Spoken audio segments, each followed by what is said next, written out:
चलो आज मेरा मानसून फेवरेट स्ट्रीट फूड खाते हैं। और यार सबसे पहले स्ट्रीट फूड में जब भी बारिश होती है तो मुझे याद आती है मैगी। और यार ये मैंने ली थी वेजिटेबल मैगी।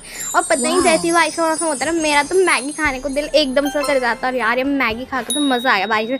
और उसके बाद फिर मेरा मन किया वड़ा पाव खाने का, क्योंकि ये भी मेरी फेवरेट है यार। एक तो वड़ा पाव होता है इतना अच्छा, बारिश में खा के तो मज़ा आ जाए। और बारिश हो रही है और भुट्टे ना खाए ऐसा हो ही नहीं सकता यार। ये नहीं मेरा फेवरेट है। आप मुझे कमेंट बताओ आपको क्या पसंद है बारिश में खाना, इसे देख के मज़ा आ गया। उसके बाद फिर मैंने खाई मोमोज, क्योंकि यार ठंडी ठंडी बारिश की बूंदों में गर्मा गर्म मोमोज तो खा के कौन नहीं पागल होता। आपको वीडियो अच्छी तो लाइक करना, चैनल सब्सक्राइब करना।